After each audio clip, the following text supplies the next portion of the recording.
yung picture, napakita na po sa ibang kanto. Kaso lang, scan po to, medyo malabo lang talaga. Ito po yung... Ano po ba nangyari, sir? Ba't na nagkahiwalay po ba? Tatlo po kami, yung kapitbahay namin, na-rescue na siya, nasa lagip na siya. Ito missing. Magkasama po ba kayo doon sa bahay nung sinamit po ng agos? Yung katabi ng bahay namin, marami kami doon. Bali, 13 kami doon kasama ng mga bata na edad 5 taon hanggang 3.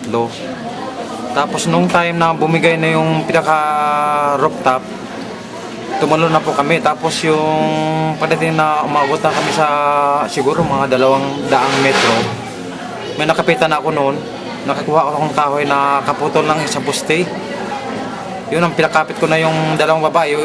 Yung sa dulo noon ng misis ko, tapos sa gitna yung kapitbahay namin doon.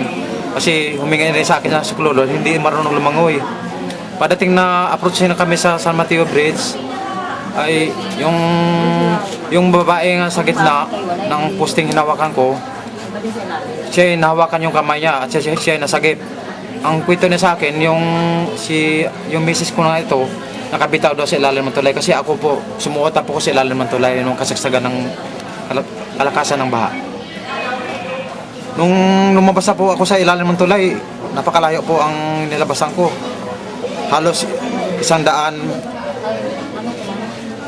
tsaka 50 metro ang nilabasan ko. Hanggang ngayon po ba hindi pa po nakikita? Hindi pa po nakita. Hinahanap lang po namin naikot namin ang Marikina, Pasig. Tumulong pa yung utol po sa paghahanap. Ang sabi nga nila, marami daw bangkay. Kaso na nga po hindi na ma-identify dahil lasog-lasog na ang katawan yung mga nakita ng bangkay. O siguro po, yung sino may yung kumkok po nakapansin, ang palatandaan lang po nito, may basag na ngipin to sa harap, dalawang ngipin na natanggal sa harap, tapos may silver na tawag nito yung design sa gilid ng ngipin niya. Ang edad niya 52 anyos, tapos kung may nakakupkup man po, baka may trauma kasi mahina po ang pandinig noon, tapos mahina pandinig, magsalita, mahina din magsalita. Yun na po, kung may nakakaalam o nakakukop, kasi ang paniwala po, hindi po siguro ang katapusan ng tao kasi marami din hindi marunong lumangoy, nakaligtasan din po.